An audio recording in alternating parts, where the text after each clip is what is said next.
John. I never try anything. I just do it. Hey, welcome back to the Focus Group. Tim Bennett here, as always, with my good friend and co-host, John Nash.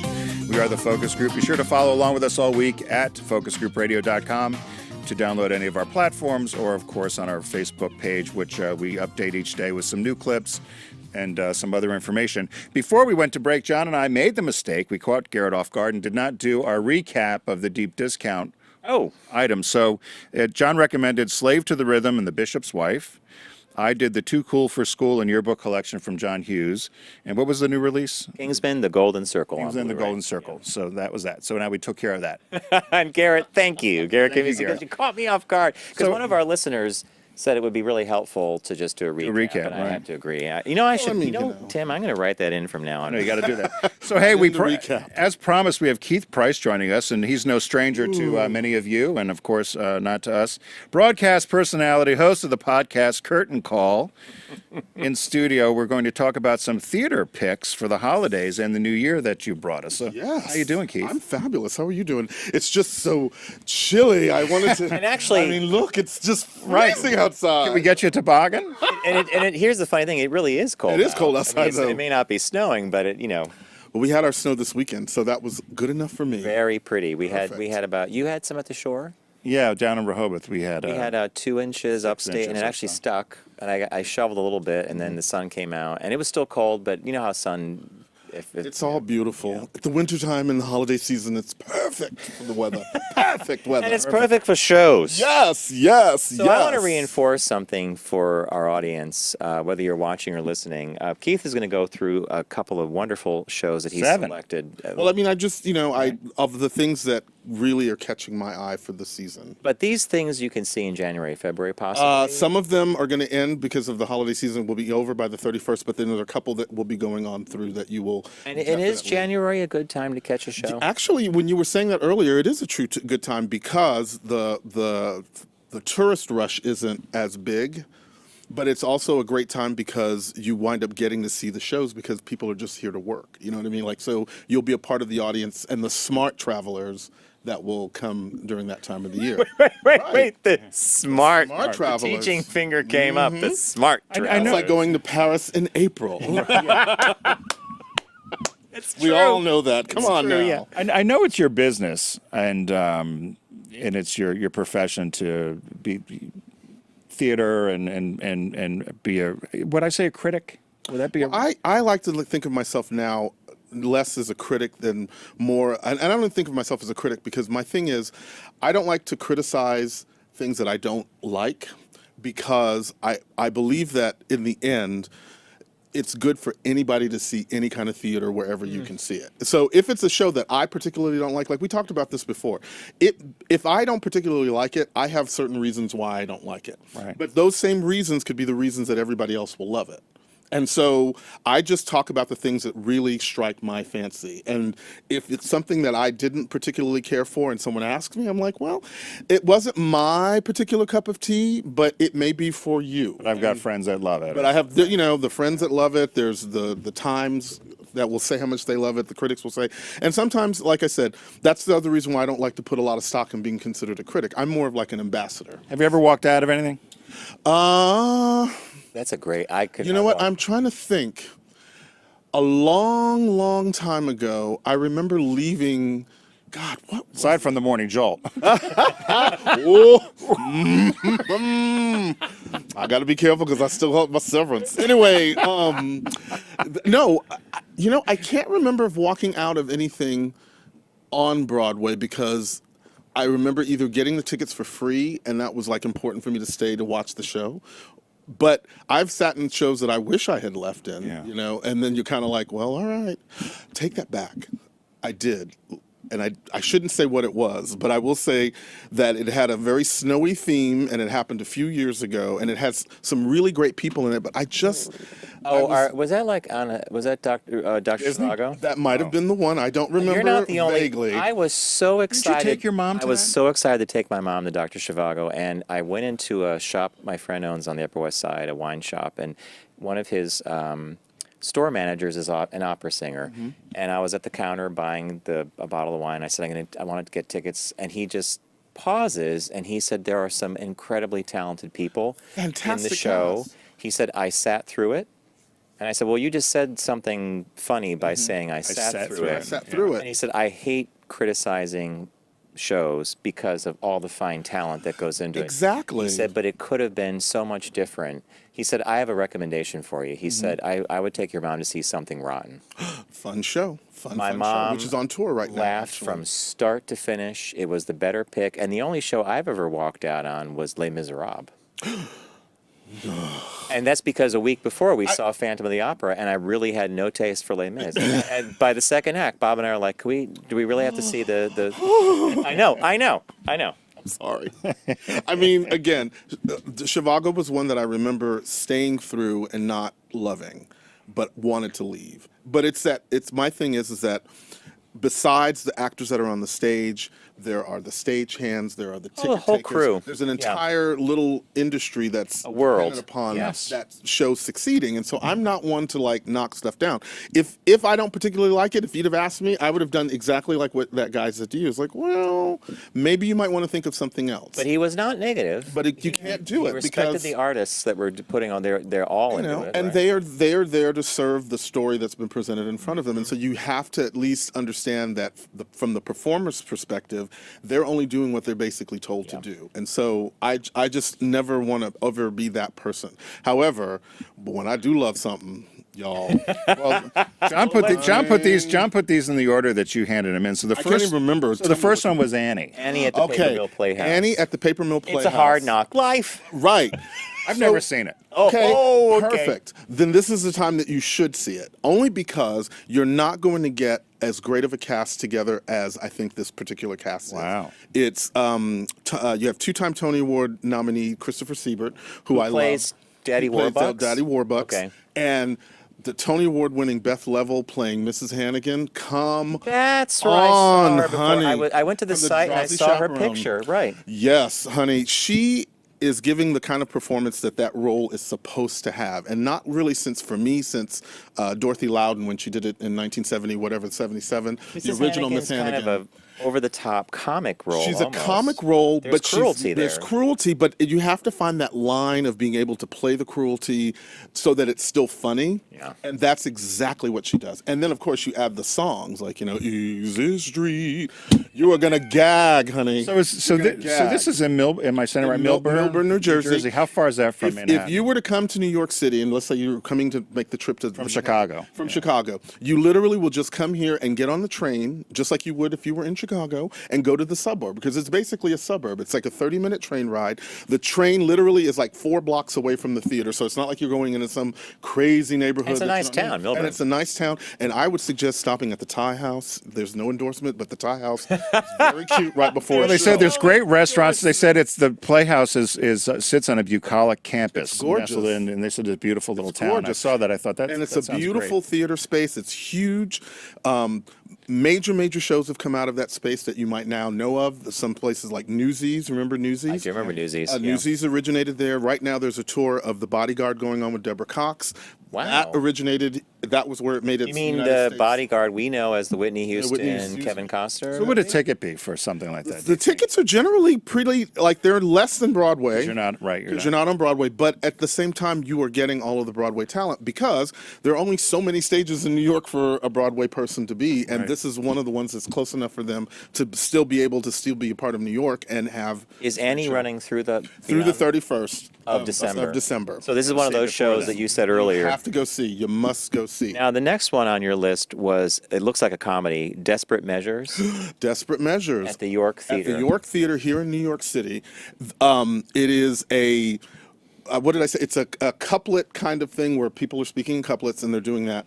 But it is the Measure for Measure, William Shakespeare's Measure for Measure. And they've given it like this Western themed energy, and it's got this fantastic music. That's why they're dressed up like they're on the That's what- prairie. exactly. I And was wondering because the site says it's a take on Shakespeare's Measure for Yeah, Measure. I was wondering about that too, and then was I read about it. It fabulous. says in And 1890 in the Measure for Western Measure had Territory. Miss Kitty. I had a Miss Kitty and Lauren Molina, honey. That's the girl that you should watch in this show because she's kind of like the body bar girl that has to do all of the hard work in the show. And of course, the pretty ingenues are, yeah, I can't do that. That's not my virtue. And Lauren Molina just comes in and turns it out. She's a member of this really great group, her and her friend Nick Searley, called the Skivvies, and they have this fantastic thing where they perform in their underwear, basically. So like a comedy troupe? or Like a something? comedy troupe, but I mean, these are classy musicians, classic singers, trained voices that just give you everything. They do these great mix-ups of mashups of Now, contemporary.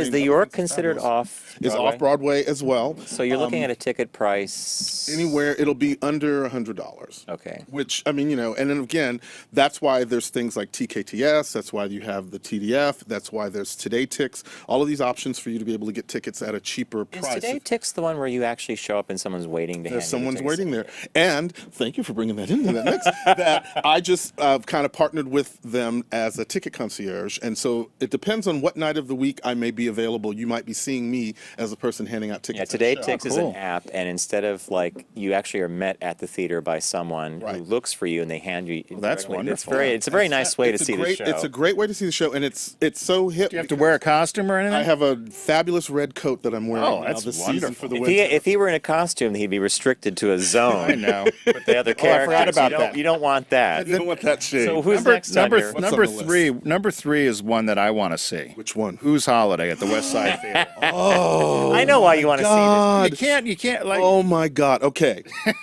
Who's Holiday with Comedy. It's a comedy. It is Olivier Award-winning Leslie Margarita, who, if you are a Broadway fan, you also know her from Matilda and from Dames at Sea. She is the act- she's performing. It's a one-woman show, and she is Cindy Lou Who.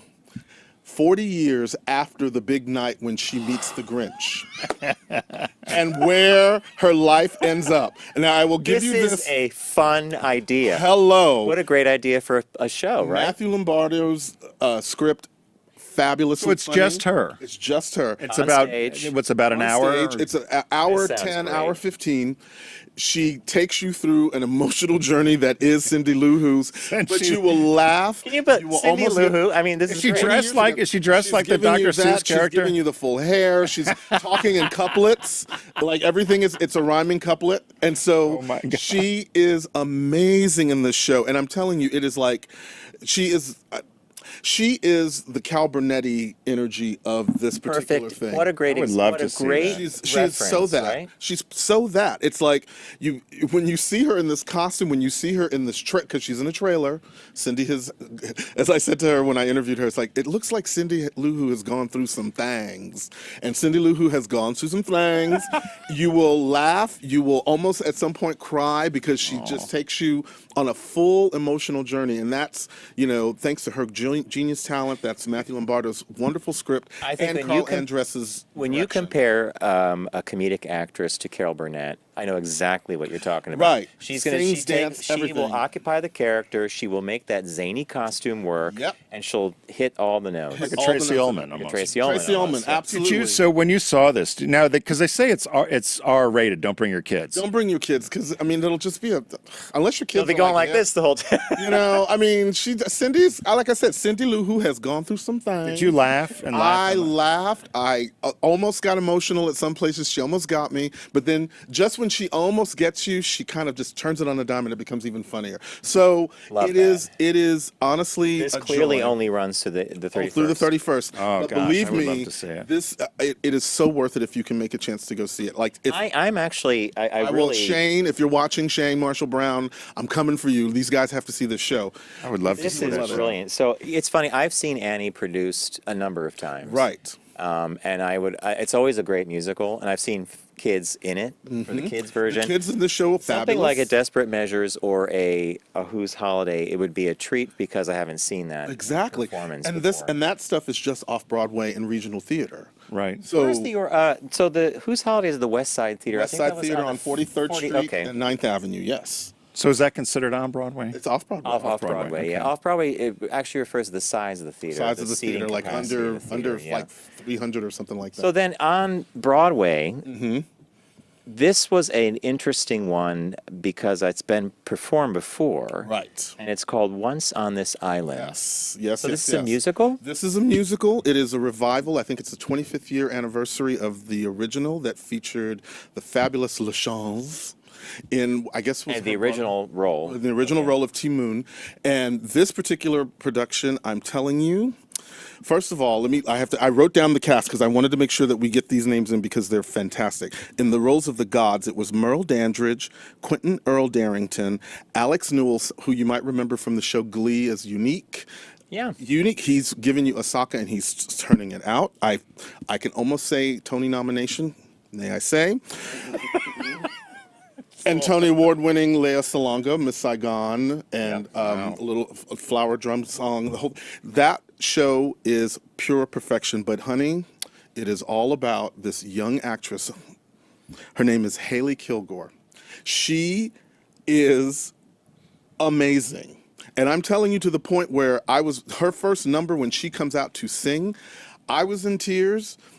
I took the intern that works in the office with us sometimes, and she came with me, and we were both looking opposite because we didn't want each other to see each other crying. How old- Because how she's old- so beautiful. how old is she? She is like 19, 20. She is a baby, this young woman, and she knocks it out of the park. That entire cast knocks it out of the park. Michael Arden's direction. Have you is seen it fantastic. perform before? I've seen the show perform before when I lived in Texas. There was a version that was there, So a this community theater clearly thing. is like another level. This is a whole other level. I mean, you're literally at the Circle in the Square Theater. You're like basically immersed in This is the at Circle in island. the Square? Yes, it is. Oh, this is a cool theater. And this show will be around for a while. My prediction, and I know I'm saying this way early because there's so many other things to come, but when I walked out of that show, it was the same way I felt with The Color Purple. This show is going to win the best revival. This young woman who we don't know, who is now a new name to me, like Cynthia Erivo was at that time, she is going to get at least at the minimum a Tony nomination, if not, dare I say, the win. But that's a show you can see. And the music, you think it's going to be a Aaron's great... and Flaherty. These are the same people that wrote Ragtime. Well, the music's the music. The music is the music, and it's just beautiful. It's just a beautiful their story. execution of the execution and the way that that direction of Michael, what's his name, Michael Arden, and the choreography. I have to remember the choreographer because at one point she was doing things that I was like, I have no idea what these kids. I don't have her name down here. Oh well, I didn't, but she's fabulous. Trust me. There's some like African dancing. She's giving you everything. You love this play, I think. I loved it. I loved it. I loved it. I loved Star it. by that one. Tim, The what's on Netflix? fifth one is another one. And I saw a number of people on Facebook that said they love this. And actually, I posted a picture of you and Adam Sank on our Facebook page. I guess you saw that together? Yes. So SpongeBob on Broadway, the old Nickelodeon. And then when we got the notes from Keith, he sent us a note here. Hey guys, looking forward to seeing you. Here's what we're going to talk about on the show, and it says SpongeBob. Then he puts in parentheses, yes. I said SpongeBob. Because I am Nickelodeon cartoon, right? Nickelodeon made into a cartoon, musical. They made into a musical, and I've got to tell you, I walked out of that. surprised? I was beyond surprised. Both Adam Sank and I were sitting next to each other, Can and we you were believe like, we're here? At first, you walk in, and you're like, "Oh my God, we're seeing SpongeBob." And I mean, oh, really? I never watched the show, but whatever. I was tickled. I was joyed out of my mind. Like I literally was just so happy when the show was over. It is a combination of absolutely everything. Now, I say this in that I had to make my notes here that it is truly one of the most joyous casts I've ever seen working together because they have to do all kinds of crazy things together. Fantastic choreography by the Tony Award winning Christopher Gattelli who did Newsies. You got Tina Landau who's doing the direction. There's this young man, his name is Ethan Slater. He's the character SpongeBob making his Broadway debut. If he doesn't get How it, old is someone like Ethan? he looks like he's like 20. Okay, well, But I mean, he looks young. I don't know how old he is. He might just be that's skewing actually young, appropriate for the role. But it's appropriate for the role. Lily Cooper, who's in it, playing Sandy Cheeks. Gavin Lee, who's doing Squidward, the crazy kind of like someone has the best freaking tap number in the entire history of I swear to God, it was fantastic. Oh my God! And then there is a young guy. Wait, I have to get her name. It's a woman. Her name is Jaylyn Christine Lee Jokey. Josie, I'm sorry, Josie. She's playing this character called Pearl Crab, who evidently is a whale who's been adopted by the Yeah, crab. and this is all from the cartoon. And this is all from the cartoon. And she is another one making her Pearl Broadway debut with this breakout voice, this breakout role. She is having the time of their lives. And I'm telling you, you will walk out and feel nothing but joy and feel like, oh, this is great. And what I loved about it, like all the cartoons, because you and I are from the generation of the Warner Brother cartoons. Oh, yeah. Where they were a little bit subversive about, putting things in that make you kind of go, just a little. you know what I mean? Just a little. But this show, like, there's a moment where you're basically talking about climate control denial. There's a moment where you're talking about people accepting folks for who they are, as they are, accepting odd blended families like the crab who's the father of the whale. I mean, it is a really interesting way to get people to look at that without being afraid. And it is so funny, and it was How does something like this get done? Because if it's two questions. How does it get done? Mm-hmm. And then what do you think its long-term prospects are? Okay. How does it get done? It starts with a group called Nickelodeon and their pocketbook. Oh, okay. Then I didn't think of that. Then you think about the director who worked patiently to try to put this together, to craft this in a vision that was going to work, Tina Landau's vision. I didn't write down the book writers, all of these things you can find out. But I mean, it is a wonderfully done story with the music. This is the other thing, too. The music that's involved is like a series of people like Yolanda Adams, Cyndi Lauper, Steve Tyler, John Legend. All of these people have contributed songs to this cast recording that they give you everything. You get hip hop, you get a gospel number, you get, and it's like full out. The costumes are amazing. It's fair to say that you were surprised. I was surprised and so thrilled that I got to experience it. But it sounds like it's going to be a tough ticket to get. It might be a tough ticket to get if time goes on. And like, I hope that when we get around to the Tony Award time, that hopefully people will see it and remember to not necessarily take away the SpongeBob element of it, because I know that that's the part that kind of freaks people out or makes people kind of go, oh, I don't want to see it. But when you look at the actual structure of the piece, it is pure musical comedy genius. And so I'm not mad. I mean, everybody's going crazy about the band's visit, and the band's visit was a nice experience, but I am all about Team SpongeBob, and I don't care if who is it? Mean Girls is coming later on this season. I don't know what else is coming that's going to be new, but as far as I'm concerned, that's the show to beat. We're talking with Keith Price here on the Focus Group with a theater talk, I guess, for the holidays, spending a lot of your money because a lot of these things we want to see. Some of them, the first bunch of shows were under probably 100. Yeah. And the seconds are Broadway prices. They're Broadway prices, but if you do things like Today Ticks, TDF, Broadway Box Alert, if you look around, if you have we want people to do the one you're doing. Yeah, well, Today Ticks is very cute. I'm not mad at them. Keith might deliver your tickets. Might be coming, and I'll be standing there with my red coat going, hello, welcome to the Bonjour. What was the sixth one, John? The sixth, the last two, you actually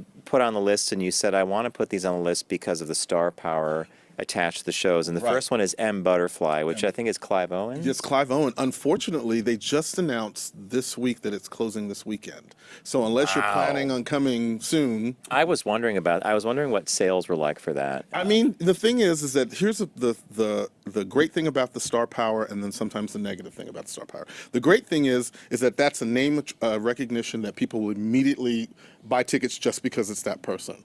The bad thing is that sometimes you can't forget that that's the person. Yep. So you're watching Clive Owen and you're like, oh, look at Clive Owen now. And there's moments in that particular piece for me that were a little harder to believe because it was it's Clive Owen. Yeah. Exactly. Whereas, who was it? John... Lithgow, who did it originally. You can kind of see the situation happening and kind of go, well, John Lithgow I think of him as more of a character actor. Right, and this is a kind of a character in a weird way, but I mean, it's a very sad character. Not that Clive Owen isn't. He's fantastic. But he's kind of like George Clooney. It's hard to forget it's him. These are these people, and if the role fits, it's perfect. But it's that one's closing soon. Then the last one was the Parisian Woman. The Parisian Woman with Uma Thurman, and Blair Brown, actually Tony Award winning Blair Brown, who I think is really the saving grace ultimately in terms of giving the show a little You know what I mean? But I think that, again, if you're a Uma Thurman fan, you will not be disappointed by her performance.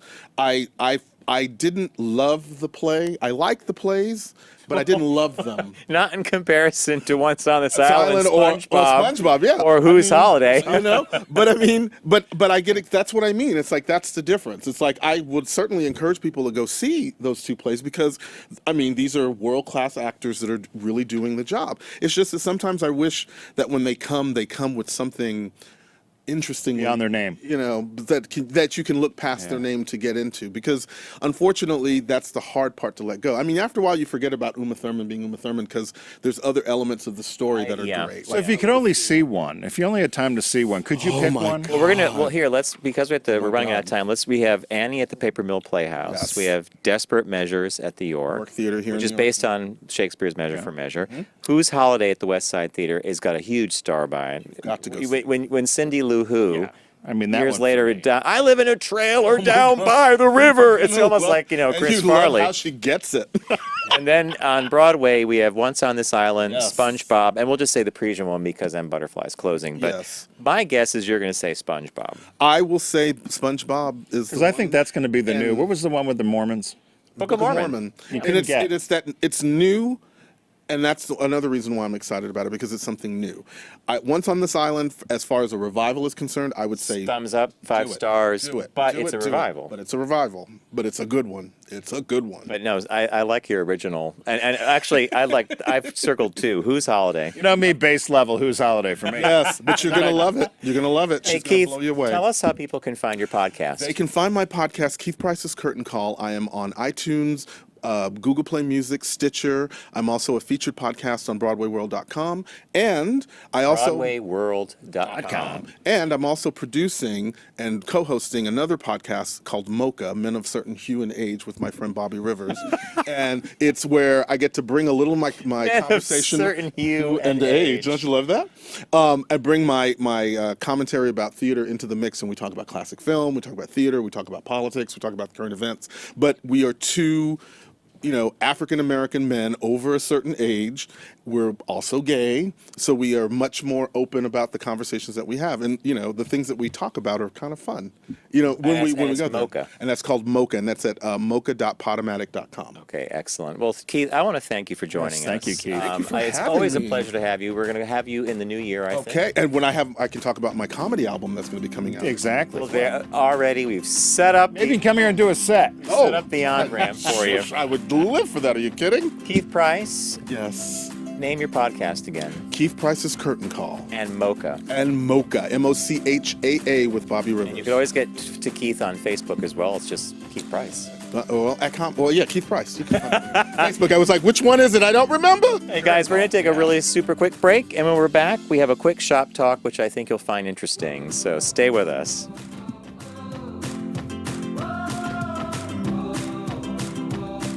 Brought to you by Volkswagen. Visit VW.com to learn more.